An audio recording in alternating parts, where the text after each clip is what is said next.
You can put it in the chat, Bambi. Okay, all right. I see Rotary.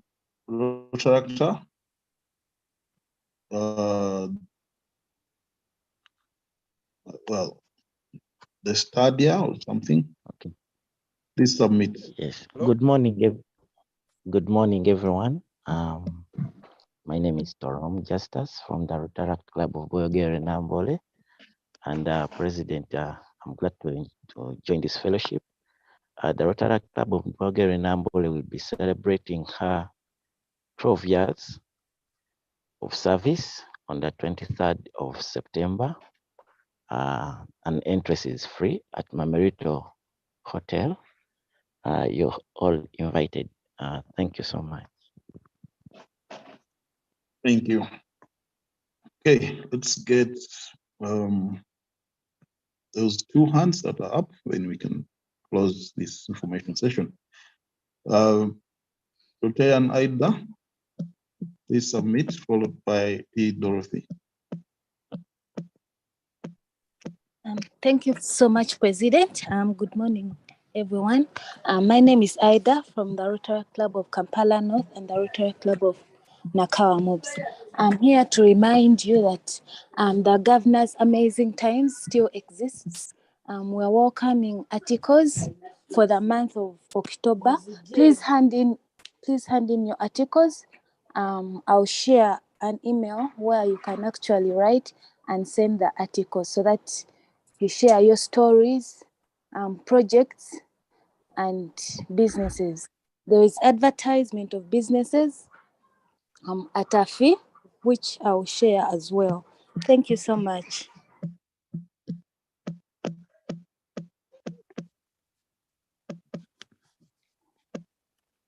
Thank you, President. Good morning, everyone, all the friends on call. Mine is just passing information that the President yesterday, we represented you in a service projects at Kisugu Health Center, Namongo.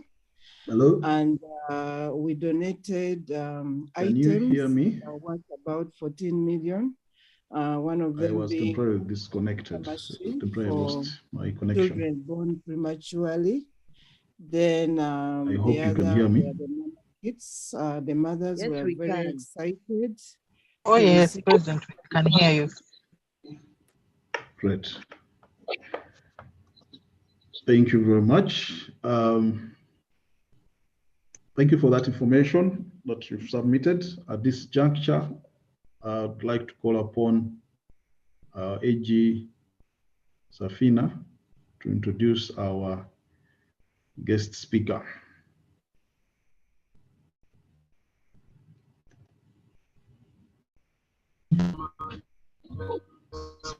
Thank you very much, amazing President. Amazing President, I'm very honored this morning to introduce my friend, Dr. Mike Okumu. Dr. Mike Okumu is the Deputy Director and Head of the Department for Assessment and Certification at the Directorate of Industrial Training, a directorate that lies under the Ministry of Education and Sports here in Uganda.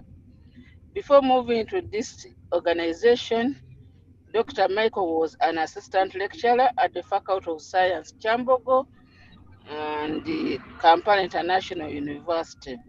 He has facilitated e-learning at the Open Distance and E-Learn Odell Center, Kyambogo, and a curriculum designer and a facilitator for science education at the same university. President, that means that Dr. Michael is a scientist. He is a TVET consultant and a DECAM specialist and a trainer of trainer, an internal and external examiner for school and teaching practice, and a senior examiner for science education and physics at the University of Kyambogo in Uganda. He and at Uganda National Examination Board, respectively. Dr. Mike holds a PhD from the Commonwealth University London Graduate School and a honorary PhD, a doctorate degree in executive leadership and management from Stanford University, with a Master's of Science in Physics and a Bachelor of Science in Education, Makerere University, and a Master's of Science Computer e-learning from London Graduate School. He holds a postgraduate diploma in industrial technology education from Cube University in Japan in the field of electricity and electronics, and in management and certified management consultant, UK. He has over 20 years of experience. He has a huge experience in competence-based training and occupational competence-based assessment, vocational education and training subsector. He has been a head of the department at secondary school level, served on various boards, including UBTEP and UNIMED. And he is also a researcher, a post-advisor advocate for research development in Africa. He is the managing director of public investment, which is a registered company. And he has done a number of consultants, research work, and published a number of secondary school physics, mathematics, and science books. President Michael was my workmate. We worked with him, and he's my friend. I have the honor to present him to you. I thank you. Thank you very much, Dr. Safina, for that befitting introduction. Dr. Michael Kumu, you're most welcome. Please talk to us.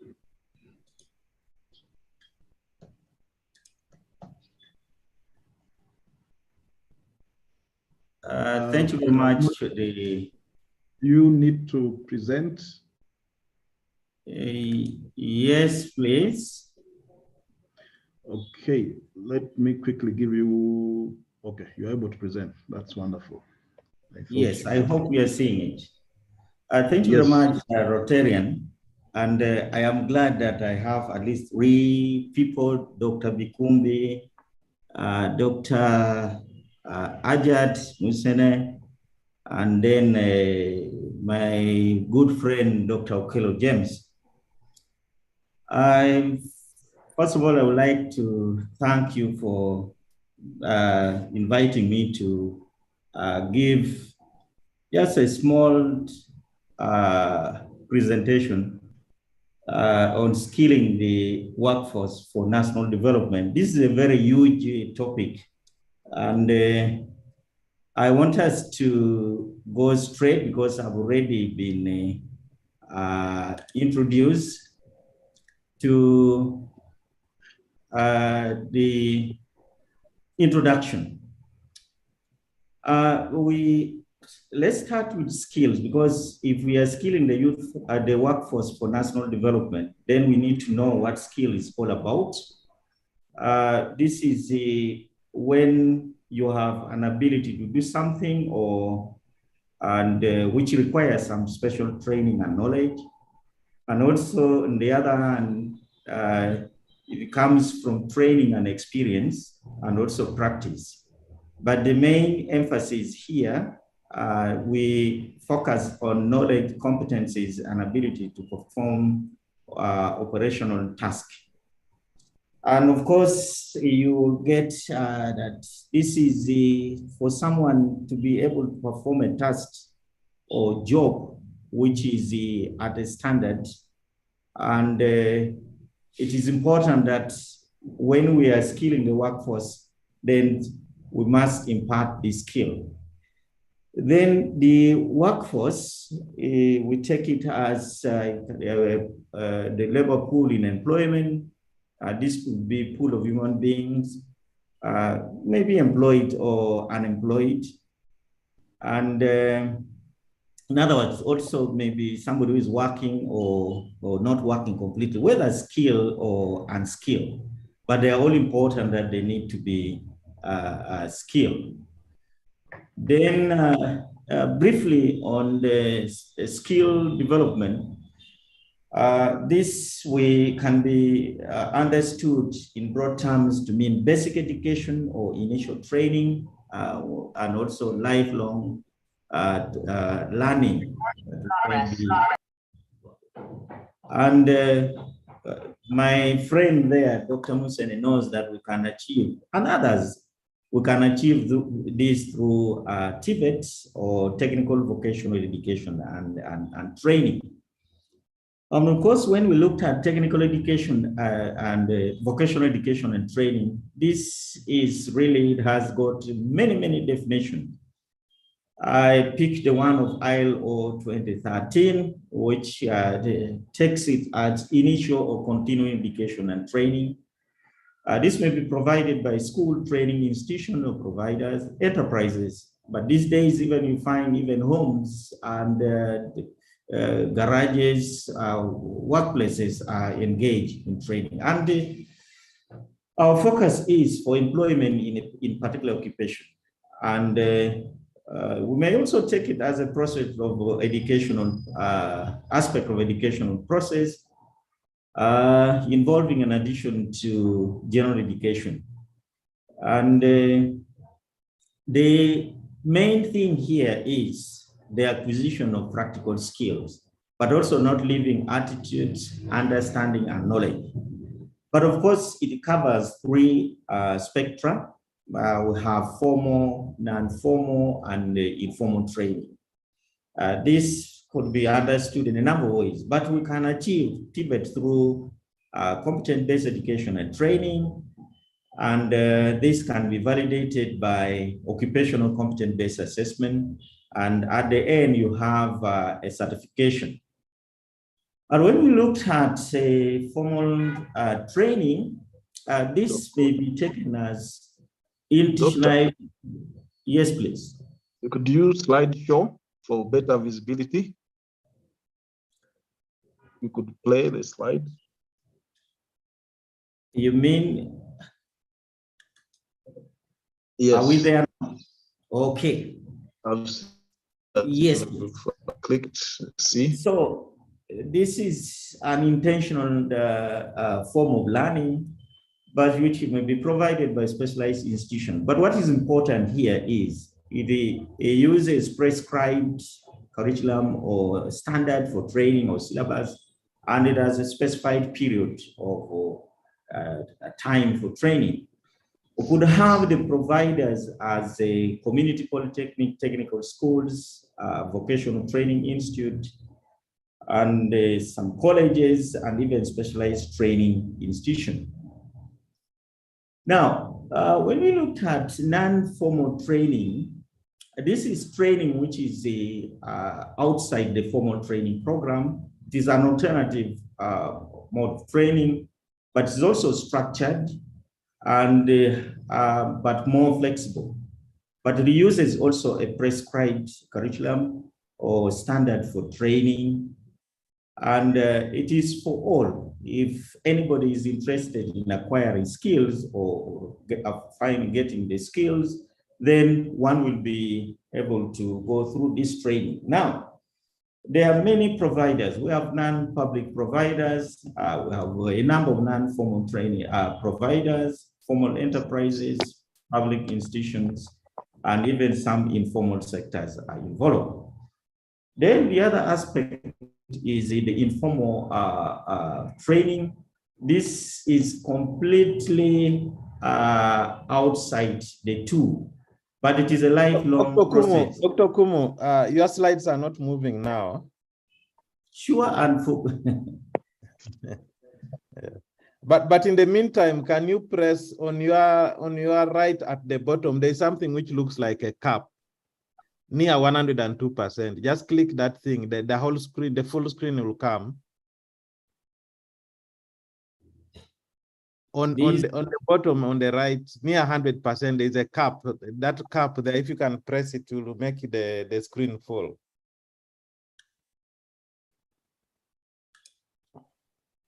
Have you seen that cap? Yes. Yeah, just click it so that we get a full view.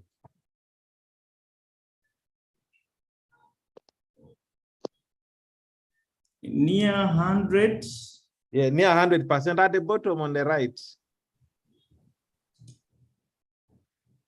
At the very bottom on your right of the screen, at the very bottom, there says something which looks like a cap. It is near 102%. Have you seen that cap? I have not seen it. Oh, okay. Do you see? In the alternative, he can go up where there is slideshow and he clicks slideshow. You can also Where there place is home, F5. start, If you can design. press F5, it will play.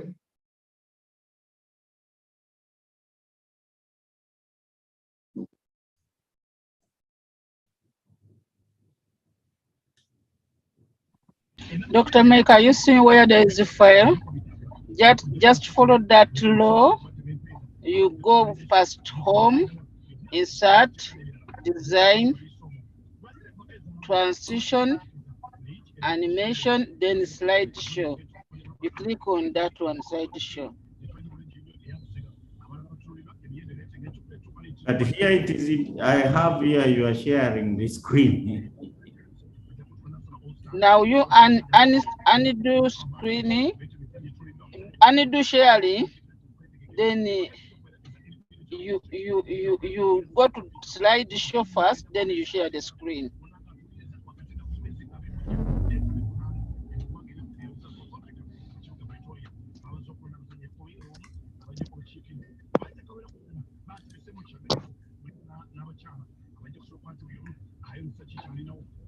Just a moment.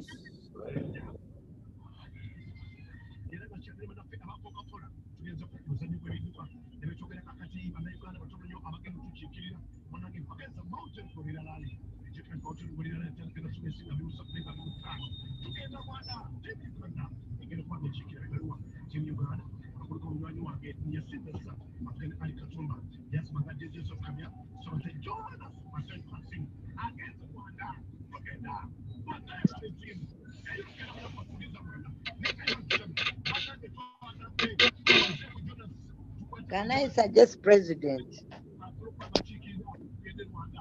President? Yes. Can I suggest that he presents, then we shall share the presentation with all the members on call? Because time I think will that be... is, yeah, I think that is a good idea. Let's go. Yeah. Yes. Dr. Michael, you can go ahead and share the screen. You can share the screen and we see. Okay, because here I'm sharing the screen, but I don't know whether you are seeing it. Not yet.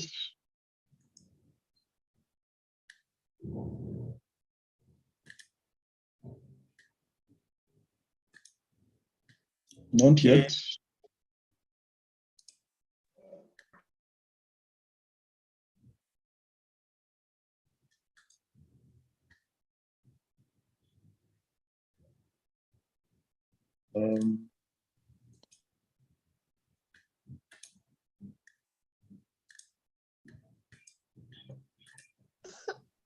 President, can I suggest something? Are we there? Yes. Yes. It has come. Yes, we are there. Thank you, Dr. Michael. Okay. All right. Thank you very much. I think we are seeing it. Yes, okay. We are seeing it. We are the rich. Yes, we're on slide 7. That's where we were. Slide 7, then we move to 8. Are we there? Have you moved to 8? Yes. Still on 7. Sure. I'm on 8. I think you can proceed because here it's not moving, but you can proceed in the interest of time.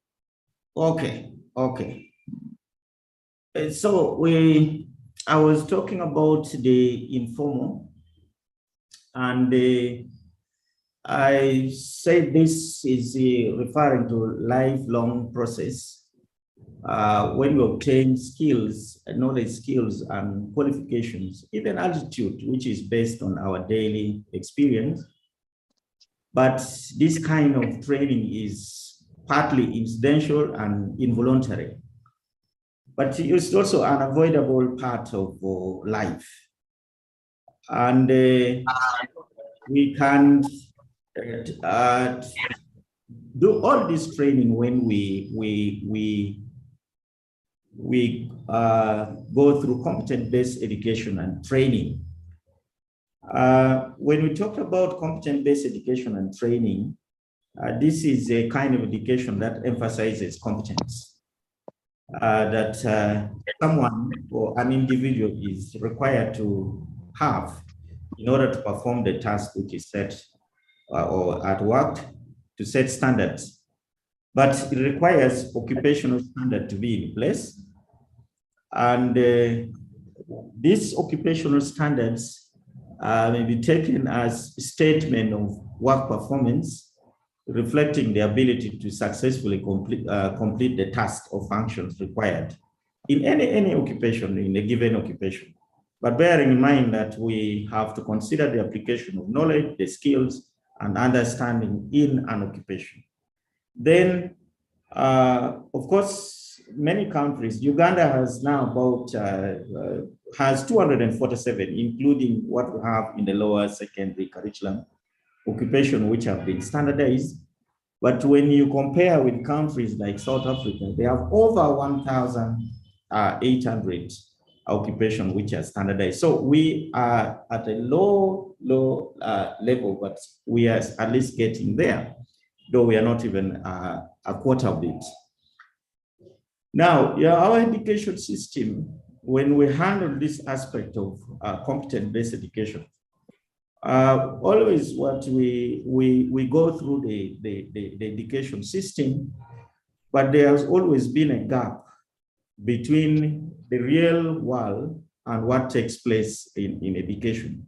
And this gap can only be closed when we have the industry and working with the training institutions, and also working with the private sector to close the gap so that what is learned or what is taught at school or trained at school or training institution matches with what is in the world of work.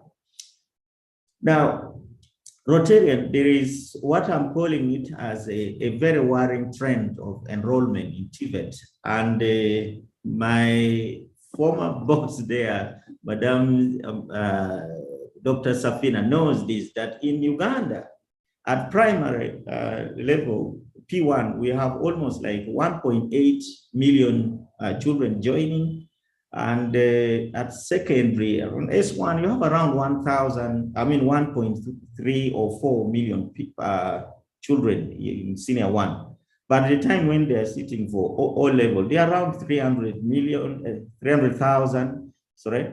And at A level, you have those joining in senior 5 around 275,000. But when they are sitting for A level, we have around 199,000 children. But the worrying trend here is on TVET. All this, when you compare, we have TVET as of 2017, only 45,153 children or people who are in the formal training institution. And this accounts for only 3.29%. This is what UBOS gave us in 2017, and it is very worrying. Now, also, when you compare in 2019, it is on about, this is still UBOS statistics, on about 8% of the learners or students are engaged in TVET, including the medical programs.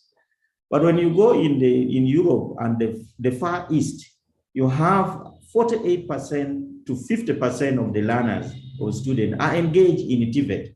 So it is on around 50 or 52% who are in the general education. So that really shows to us that really we have serious gaps in this country and in Africa generally. But government has been coming out with a number of policies interventions. For example, the policy which in 1992, the government white papers on education, this was a major shift in policy from moving to vocationalization of education But also we have some key documents like the BTVET Act of 2008, which still strengthens skill training in this country. And we have the popular BTVET strategic plan of 2011, 2012 to 2021, 2022. But also bearing in mind that we are guided by NDP 2 and NDP 3. All this talks about skill development and improvement, what we can do. The Uganda Vision 2040 is a huge document, but somewhere it also talks about the human capital development, which is actually focusing on the skill development.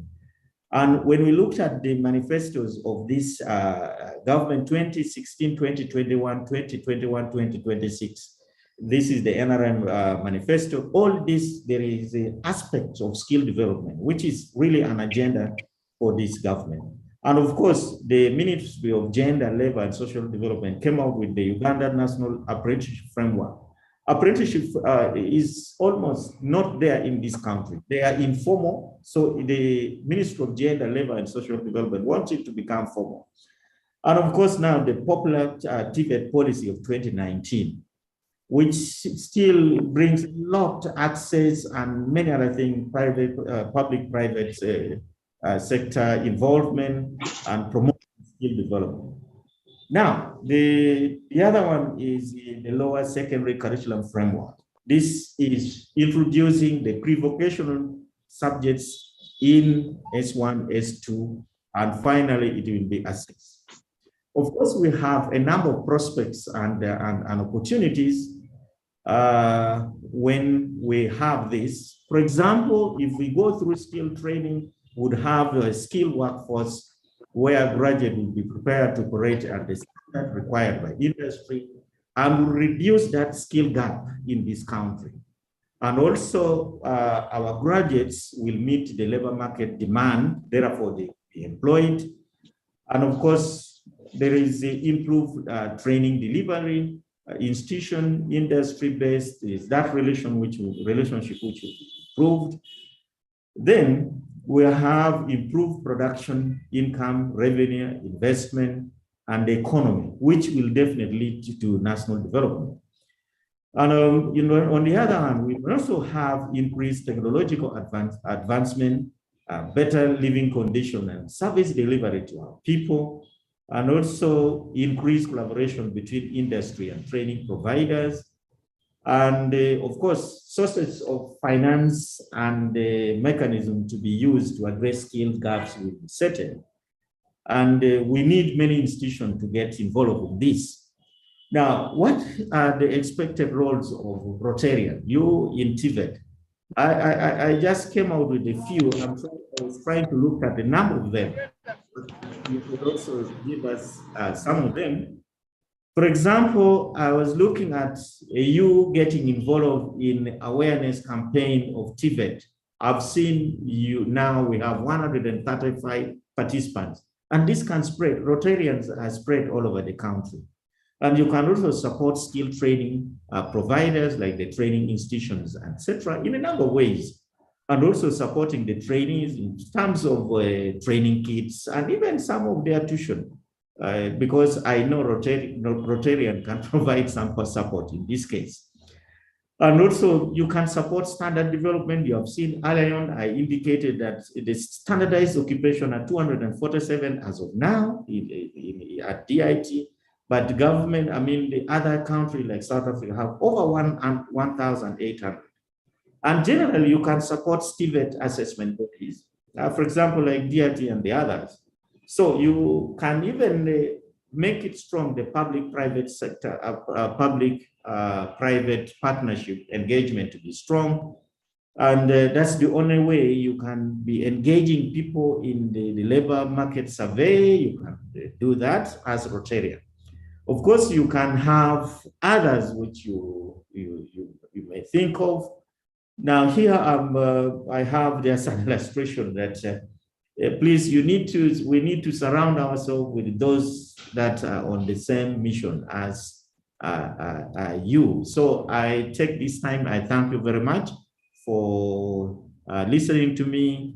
And I apologize for whatever hiccup that has happened, but I'll send the presentation earlier. I thank you very much. Is it acting president or His Excellency, Excellency, Thank you, everyone Dr. for listening. Thank you very much. Thank you, Dr. Michael Okumu, again, for talking to us this morning on a very important topic for our country. I would like to call upon none other than Rotarian Pito to take us through the interaction session, the question and answer session.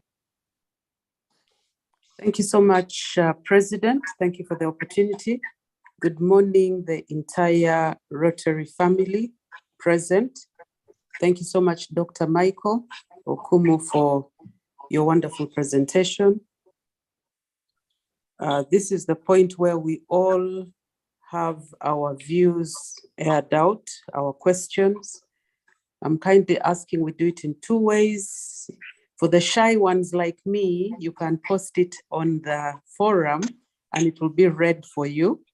And for the bold ones, kindly put up your hand and you'll be given permission to go ahead to unmute and to ask. So far, I do not see any hands up.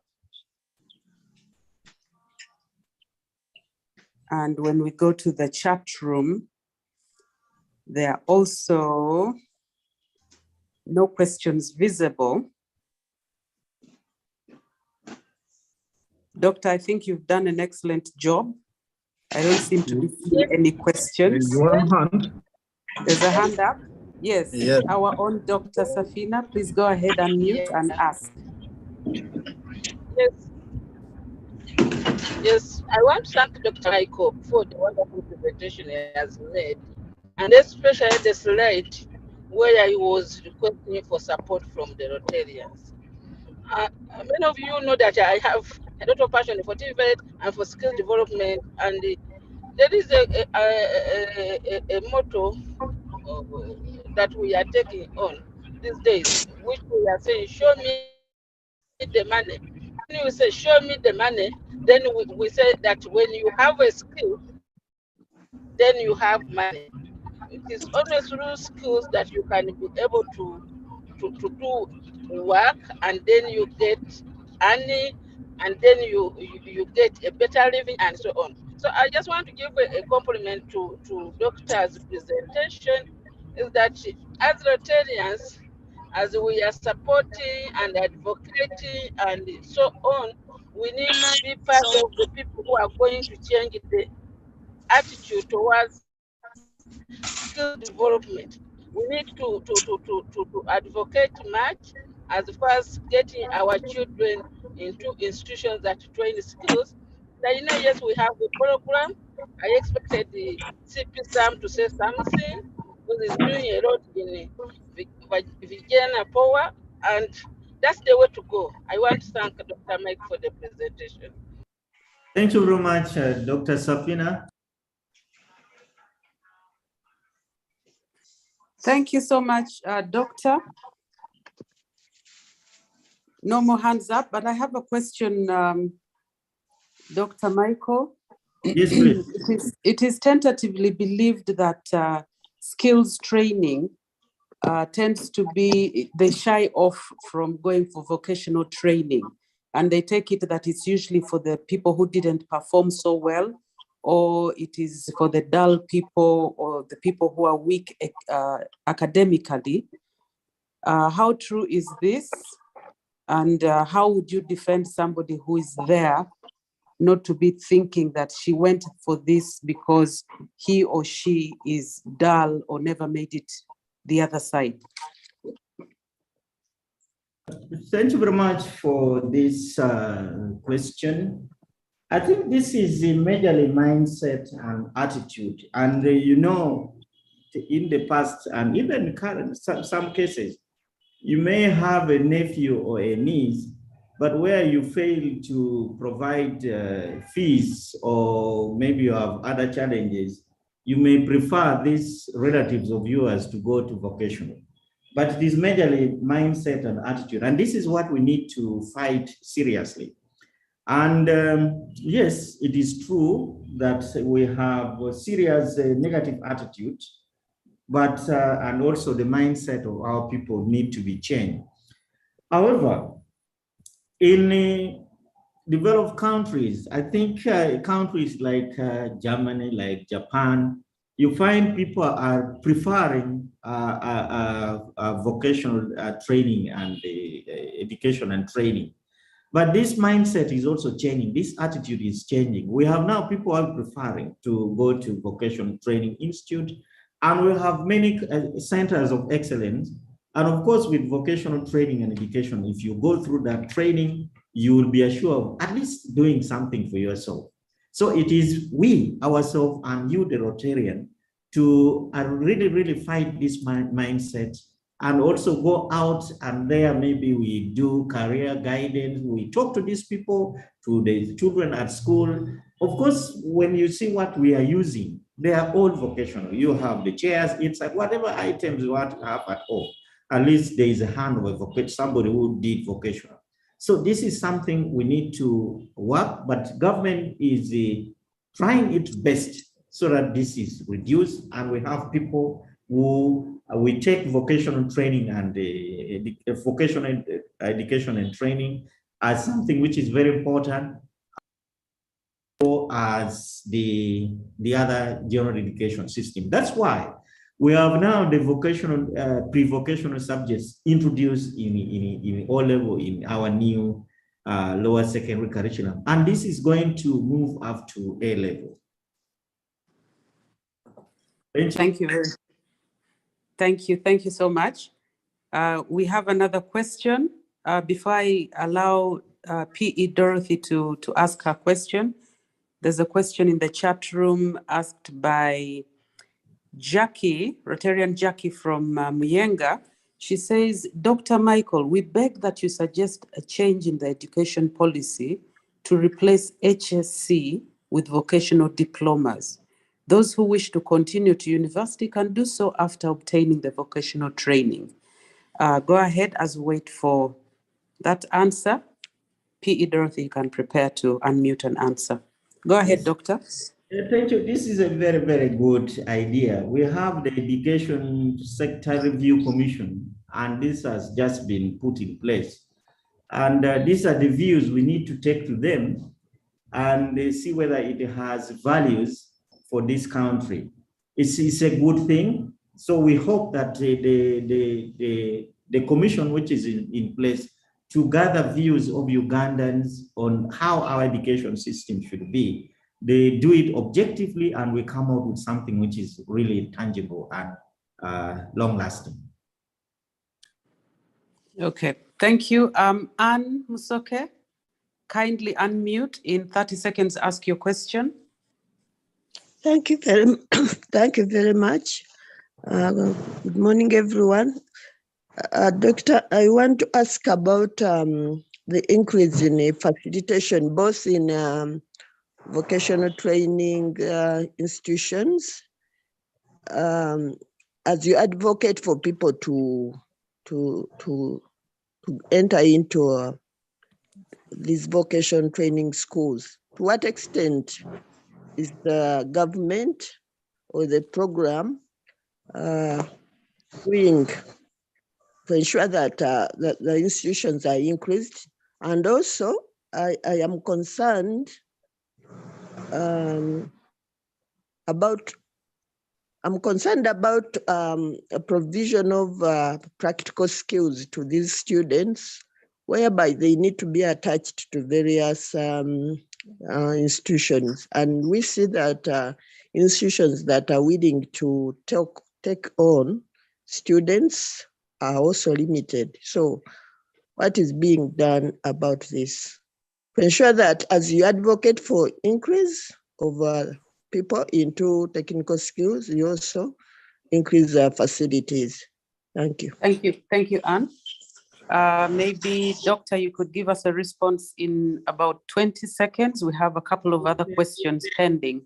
Thank you very much. The facility, we have now a number of government-headed institutions, even private providers, who has a number of facilities, and they have high-class facilities. They are actually good for training, and this is the deliberate effort by government, and also the policy of having I think because constituency a TVET training center. All this are spelled out in the TVET policy. If we follow this to the end, then I am sure that we are going to do quite a good job in this. We go slowly, but also we must do it very well. You know, TVET is an expensive venture. We have a number of development partners that have come on board, like COICA, GIZ, they are all supporting TVET. It is for the good of the country. Thank you very much. Thank you, Doctor. Could I have the David Semakula unmute, hands up, as P.E. Dorothy prepares after that? Yes, Doctor, my worry or concern is that in the 80s, there was a lot of technical schools which were converted or upgraded into universities without replacing them in the same number, which reduced the number of technicians. We need both the graduate engineers and technicians, but the number of technicians dropped in training. What are we going to do to make sure that we get that bulk of technicians in the market, because they are very key? I can give you an example. At the local level, for example, in villages, I live in Matuka, you might find that you get a problem just getting your flat iron repaired because of lack of technicians. They are no longer there because the training shifted to graduate level, and the graduates that is not their work. The other one is that what are we going to do with the several artisans, self-made artisans who lack certificates, because for them they cannot apply for a job because they don't have evidence that they know what they are doing. Yet sometimes they are very experienced, but they lack the papers. How do we clear that bulk so that they get the examination examined, and then they get the relevant papers so that they can? Many of them are even so-called school dropouts. Yet they are relevant and they have the eagerness to join. Where do they go to get support?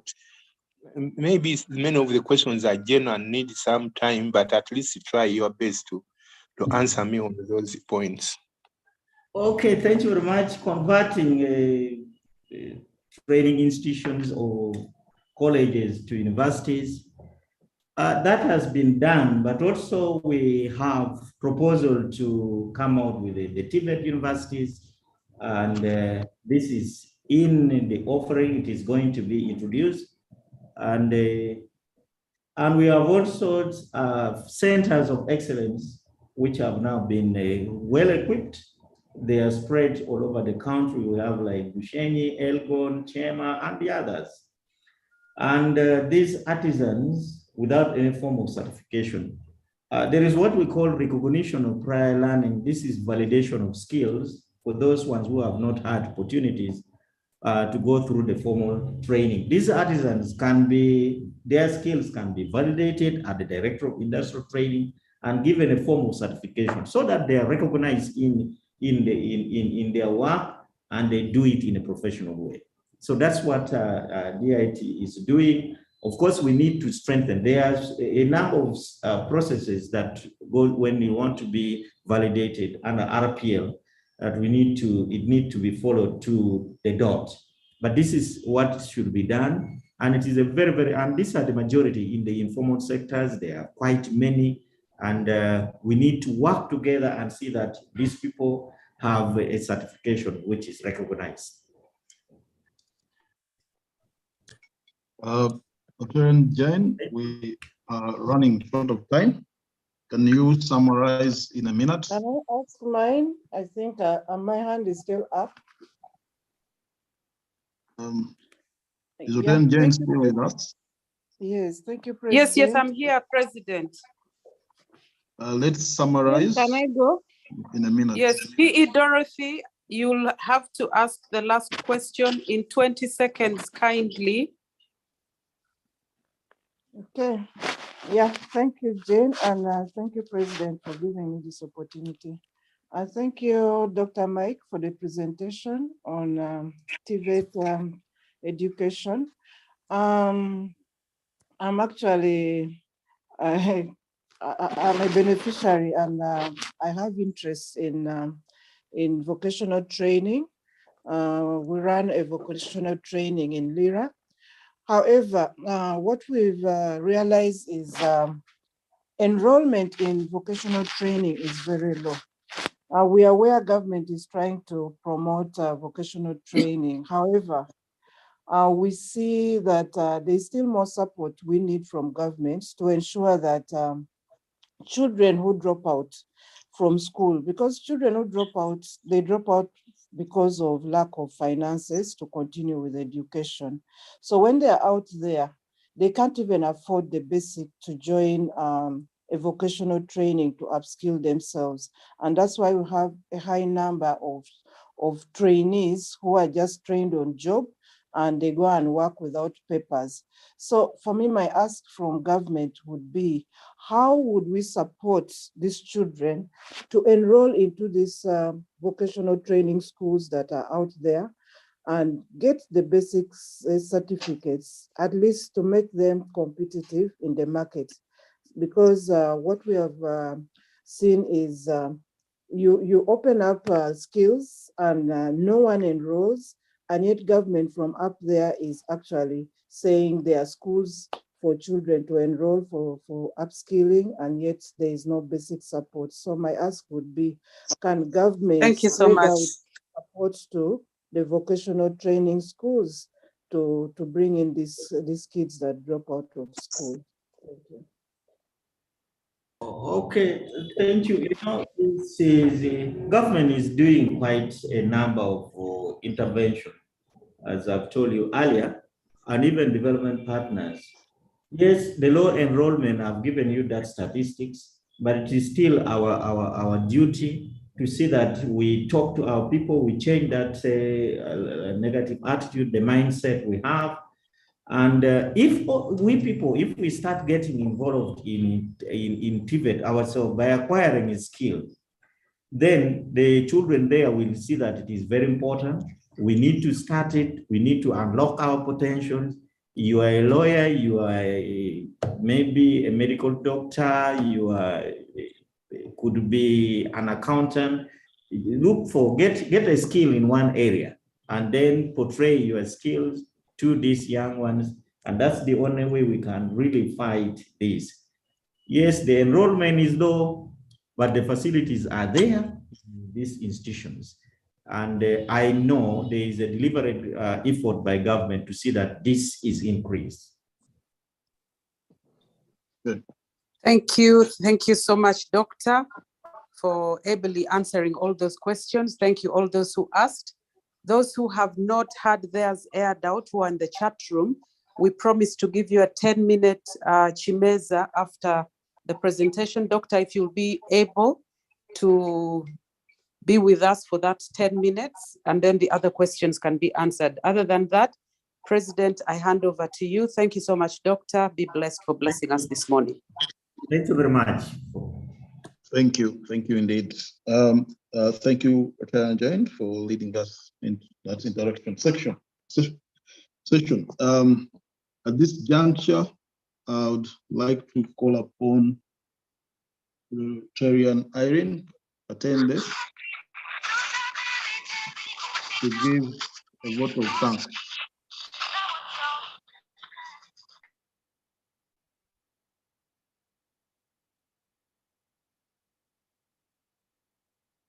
Rotarian Irene Katende.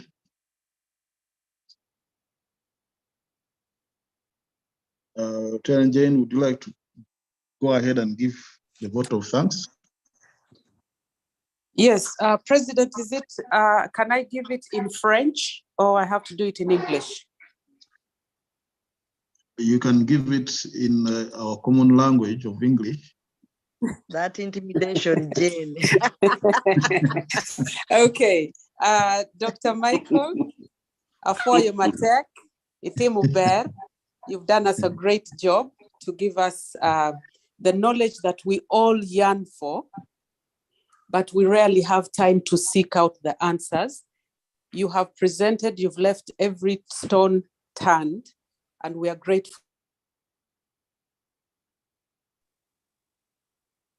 Wow. Oops, sorry. Allow us to call you back again. Thank you for imparting in us all that you have. It has been really a wealth of experience shared. We are grateful. Afoy Matek, Ubamedigum. Thank you. Over to you. Amen. Indeed, Afoyo. Thank you very much. My fellow Rotarians, I would like to request for a minute for us to hear the final toast by Rotarian Jennifer Sachireko. If she's on call, let me just confirm. Mr. President, is there any statistics? The statistics have been shared in the chat room, but we shall also share them via the various media, via WhatsApp. We shall share the statistics. Due to issue of time, I propose that we use those other means to share this test. Thank you. Lieutenant James Onyoin, I request you to lead us through the final post. Thank you. Okay, thank you very much. Thank you, amazing President. Members will agree with me, this has been a great learning experience, and he has highlighted the issue that is really very, very critical for this nation. If you know, we are the youngest nation in the world, if I'm not mistaken. We have the biggest proportion of young people, and if we don't skill these people, we're going to have problems. So for the great learning that we have had, the great meeting that we've had, may you stand up, and I propose a toast to Rotary International. Rotary the world. Rotary world over. Rotary world over. Rotary world over. Thank you. Thank you. Thank you very much, Rotarians, guest Rotaractors, for joining us this morning. Rotary is over today. However, we are extending it to the Chimeza. You might have some burning questions. Our guest speaker is still available for a few minutes. Please stay and ask those questions so that you can get the response. AP, there's AG James has a burning question. Maybe he could go first. Yes, AG James, please. Okay, thank you. Thank you very much, Mr. President. Mine is not really a question, but a challenge. This challenge goes to the Rotary fraternity. We do not seem to have enough projects in the area of skilling. And yet, as you can see from Doctor's presentation, this is a very, very critical area. And I can assure you, if we don't skill our youth, we shall not have sleep, even in those bungalows that you have. We need to skill the youth, we need to skill the workforce, and I would be happy if we can get very big Rotary grant projects to handle this area. I know Vijana Poa is doing something, but all clubs should really participate. And I want to challenge Assistant Governor Safina when you become governor, your signature project should be on skilling. Your signature project should be on skilling, and the Kampala Daybreak can already start doing some projects on this so that this becomes the signature project for the district. Over to you, Kisu. Thank you. Thank you so much, AG. Moderator, I just want to make a comment on what AG James has, PAG James has just said. I was looking at 3 issues here. Moderator, one issue is we as parents, Safina, Jenny, Enyoy, and so on. How many of us have we embraced skills development. Where are our children? Are our children in skills development or they are not there? I was told that experience is the best teacher. So if we, the educated one, are not making our children to learn skills, then we shall never change the attitude that is there. Two is that to appreciate that skills are in two ways. There are skills that you get through formal education, and there are skills that you can learn without going to a formal education. Those ones that you can learn without going to education, for example, our house girls, those people who do some work and learn skills informally, do we have a certification procedure for them to recognize the skills that they have? Yes, we have them, but that opportunity is not being utilized. The IET where Michael is working is the body that assesses those skills that have acquired, but when somebody has not gone into a formal school. Can we utilize such opportunities? The third one is that government is taking this one as one priority number one to improve the economy. And that's why there is a policy in place. That's why a bill is being prepared for Parliament. So we need to come in. And I want to just say, yes, when I become governor, inshallah, this would be my signature project. Thank you, James. Thank you for being precise and to the point, Dr. Safina. And just for your information, I have over 30 girls at MTAC taking on skills training.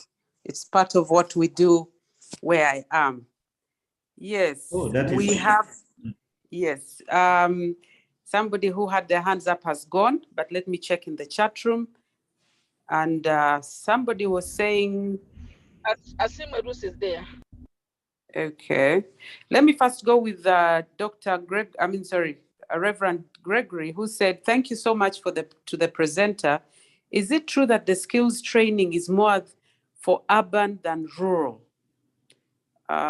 He says that the parents have accepted the idea in his community, but unfortunately the leaders are not supportive. What can he do about that? Dr. Michael, are you there? Yes, I'm there.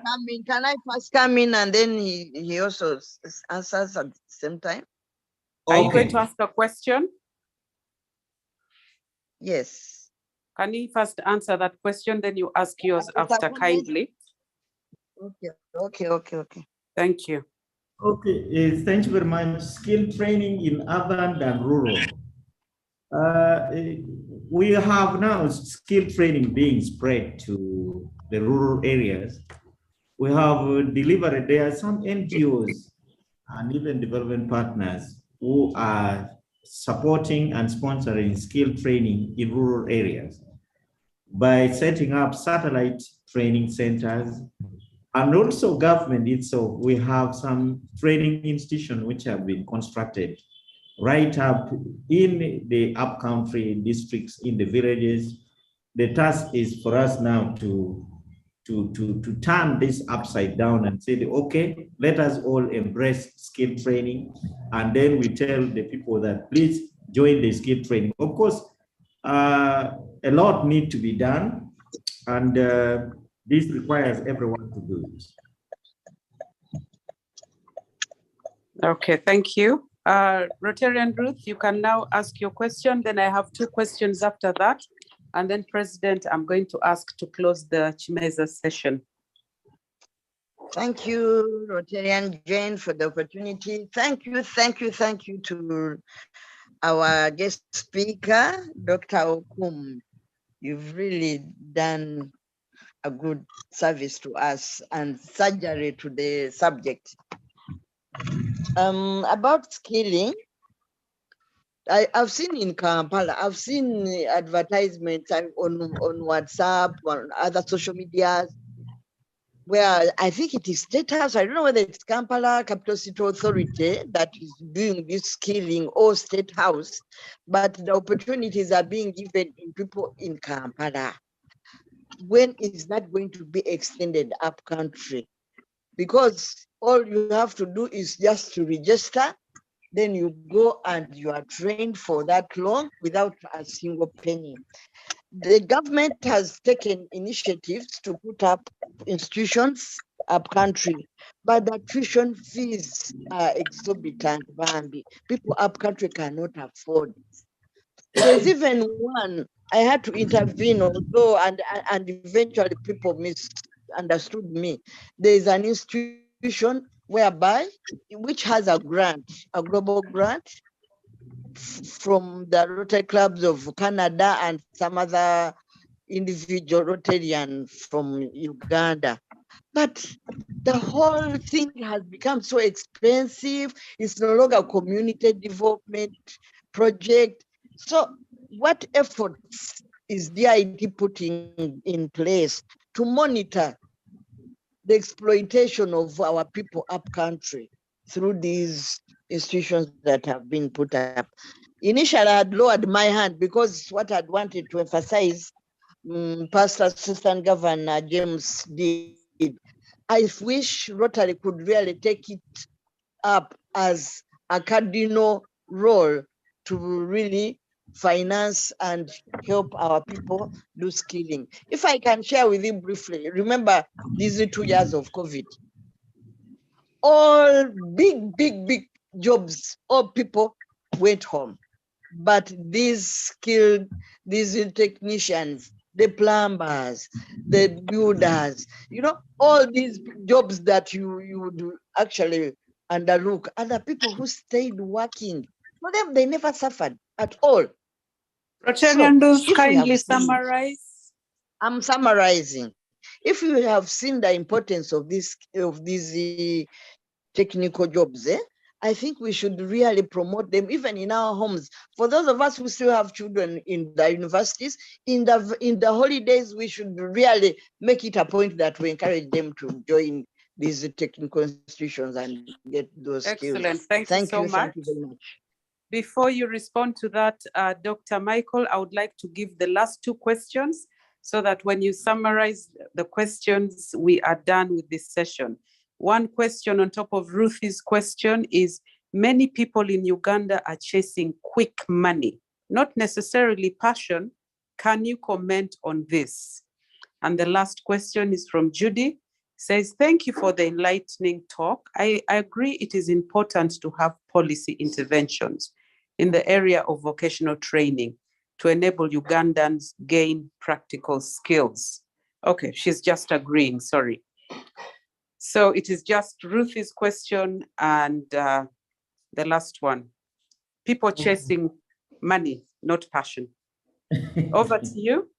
Thank you very much. Just briefly, thank you for the question. We have the presidential initiative on skilling the girl child and the boy child, which is started from Kampala here in urban and it is moving up country.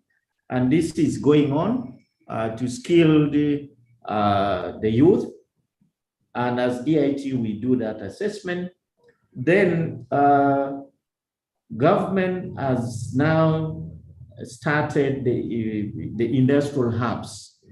And there's 39 in number. 12 have started operating now. I have one which is on the way as I go to my village from Guru town. It is actually deep in the village. So 12 are now operating and people are acquiring skill with very high numbers of 300, 400 trainees there. Our hope is for all of us that all 39 industrial hubs with the training centers all be started and everything begins and we all acquire the skill. So that effort is there. The high fees, this is a matter of policy that can be taken up. I am glad in the Rotary Club of Kampala, we have Dr. Safina. She also need to play a role there. It is actually a youth thing. Fees is not only to the technical or vocational institute, but is overall. Then monitoring, we have roles as DIT. First of all, the training delivery role is with the TVET department, directorate rather. And then we have only the quality assurance, or majorly the assessment and setting standard, which is in DIT. So we need to see who is supposed to monitor this training. I do believe that this is under the directorate of TVET, which was formerly BTVET, and then chasing quick money. Again, this is it is a matter of dismoral. We need to start from home, and we instill discipline in our children, even ourselves, so that we see that somebody should be progressing slowly. You work, money is only God when you work for it. And it is not supposed to be as quick as possible, but there should be tangible results for what you have done. And this is why many people are saying, can't we introduce moral education in schools and etc. So this is really what we need to do. And finally, I want to comment on what Dr. Safina talked about, that it starts from us to encourage our children to join the vocational training. Personally, my first child, the boy, is now in Jinja. He's doing hotel and tourism. He was actually taken to admitted in UCU for computer, but I looked at it that computer, you can't do it. And he was not happy at first, but now he's feeling comfortable. I believe that when he comes out in this area, he's going to be a happy person. So it all starts from us. Thank you very much.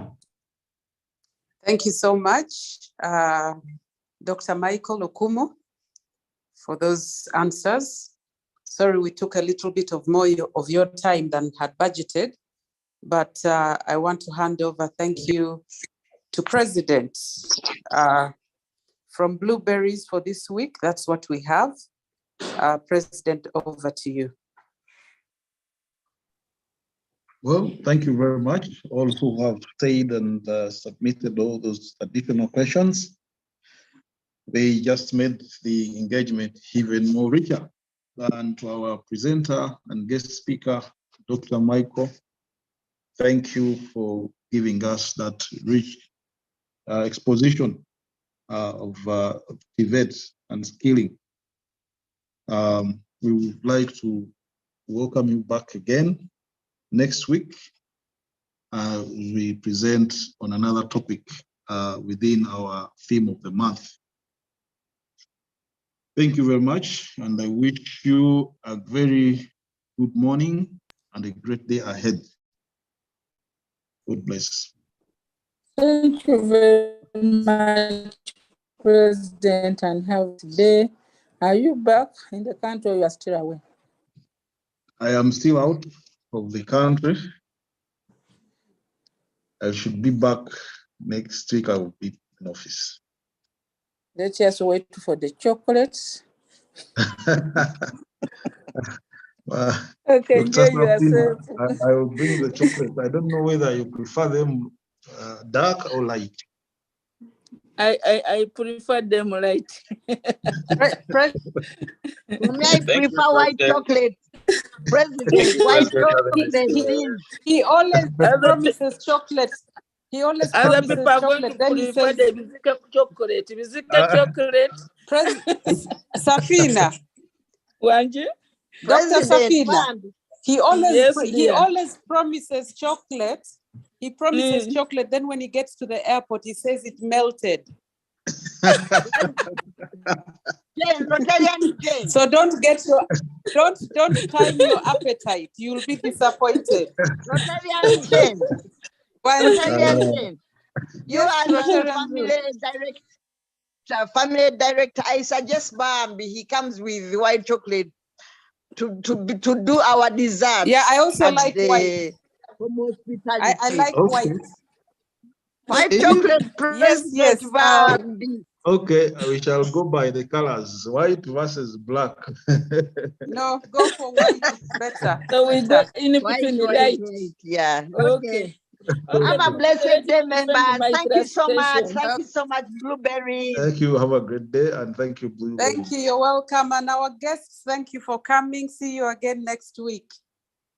President, I hope you will also consider the men, because the women are interested very much in chocolates. You consider also the men. Your choice. What do the men want? You want socks? He knows. Socks are really truly.